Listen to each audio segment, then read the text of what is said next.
If you're just starting to look at homes in the East Bay, the next few weeks determine whether you get the right house or spin your wheels. Today, I'll walk you through part one of the buying process to guide you from saving listings online to a real actionable plan. I'm Derek Tyler with the Letterer team at Red Oak Realty. I'm a former attorney and 13-year top-producing East Bay agent. Our team has helped hundreds of buyers navigate the complex Bay Area buying process. In this video, I'll share how my clients go from scrolling through listings to writing offers in 8 key steps.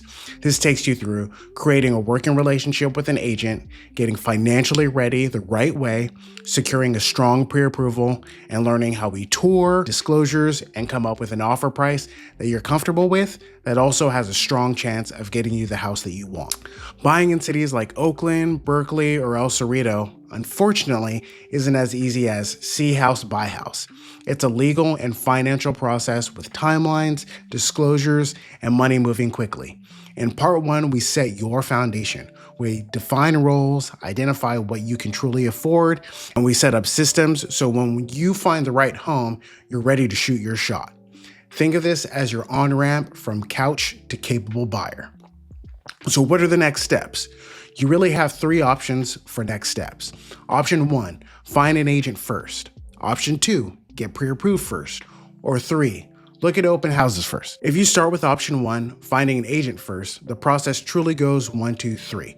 Because after your first agent meeting, where we discuss what you're looking for, where you want to be, and your must-haves for a new home, we shift to getting you in touch with a lender to get you pre-approved. With my clients, I've added a vital additional step after pre-approval that I'll discuss later. Additionally, in that first meeting, we discuss timing, cities, and expectations. I explain what I do for you, how I protect you from risky contract situations, and how I'm compensated, almost always by the seller. Just like a seller and the listing agent have a representation agreement, buyers and buyer's agents are now required by law in California to have a representation agreement too. We call it the BRBC for short. Once signed, I can act as your fiduciary, share and review disclosures with you, and negotiate on your behalf. If you go with option 3, yes, I know I'm going a little bit out of order here, the open house approach first, you're seeing houses before you're pre-approved and before you have an agent to guide you through the process. But you'll get to meet lots of real estate agents who are hosting these open houses. This is a great opportunity to interview and vet them. I'm always taking on new buyers, and if you're looking in the East Bay, I have info in the comment section and in the description below on how to contact me if you'd like to work together. So if you start with option 2, getting a pre-approval first, you essentially start in the middle. What can be nice about that is you can get a quick online pre-approval without engaging an agent if you're just curious and not looking to interact with any humans just yet. However, that does just give you a max price based only on your down payment and income. It doesn't answer the question as to whether that number is what you can truly afford or a sensible amount to spend. And that's where that vital additional step I've added to the process comes in that I mentioned earlier, free financial planning for all of my clients. Financial planning is where you truly map your budget. With me and my team, you get to do this with a Series 65 licensed chartered financial planner. It's a step very unique to how I and my team work. The planning and modeling centers on when you'd run out of money based on the decisions you make now and in the future. These decisions include how you live and spend now, your retirement contributions, and whether you continue to rent or buy a house, and if you buy a house for $750,000 or a house worth $1 million. Through this planning, you get to model real monthly numbers and reserves. The goal is comfort, not just a max approval. Along with the financial planning piece is lender strategy and full pre-approval.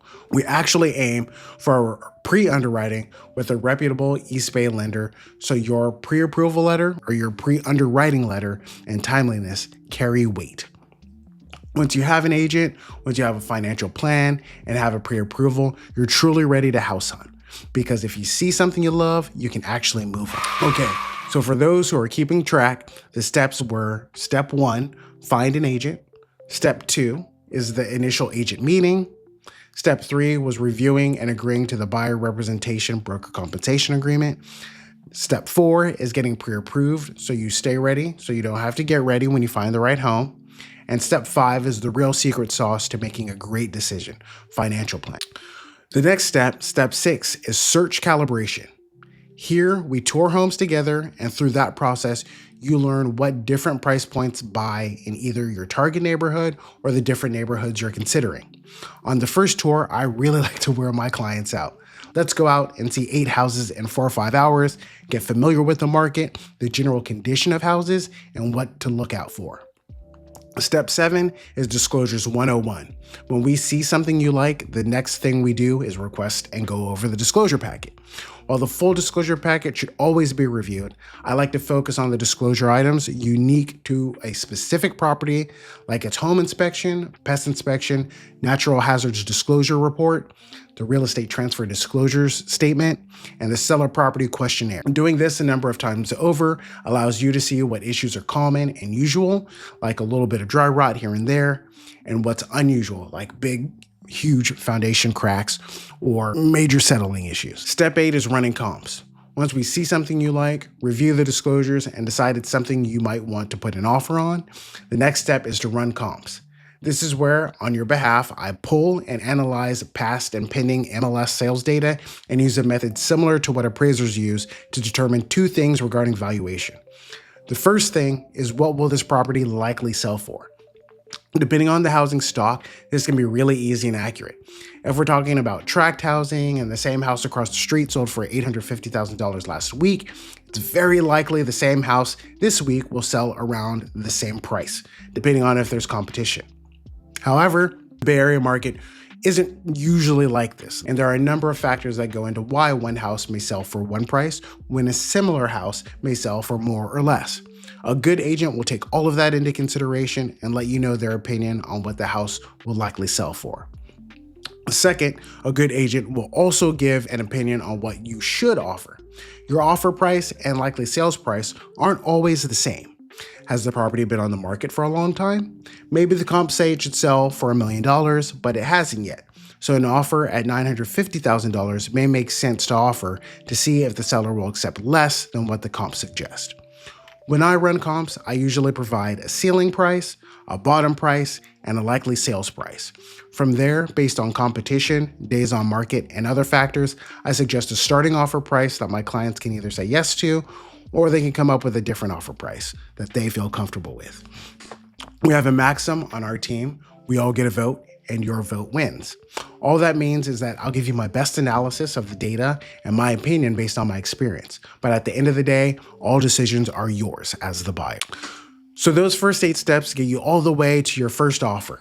If you want my full buyer process guide, you can click on the link in the description below or text 415-310-7453, and I'll send the exact guide and checklist I use with my clients. So what not to do? I always love covering what not to do so you avoid pitfalls, and because it also teaches what you should do in a roundabout way. Here's 3 don'ts. Number 1, don't shop seriously before a real pre-approval letter. You want to be ready to write an offer if you see something you like. The only way to do this is either being cash ready or having a pre-approval. Number 2, don't use the seller's agent to represent you. In that scenario, their loyalties are at best split, and conversations that would otherwise be private may travel. Keep in mind that they met the seller first, and if you don't work out, they still have the seller to service. Why compete for loyalty and probably lose when you don't have to? Number 3, don't rely on auto estimates or Zestimates. That AI has not walked through the house, but you and your agent have. Have your agent run comps and get real numbers to base your offer and expectations on. So quick recap. Part 1 was about building your foundation with my 8-step couch to competent process. Part 2 is all about the offer process. What are the most important terms? How do they relate to the disclosures you reviewed? Should you write a love letter about the house? All of those questions will be answered in part 2. Thank you for sticking around. I hope all of this was helpful to you. And if you're scrolling Zillow, thinking about next steps, and you live in the East Bay or are planning to move there, and you found this video helpful, please like and subscribe.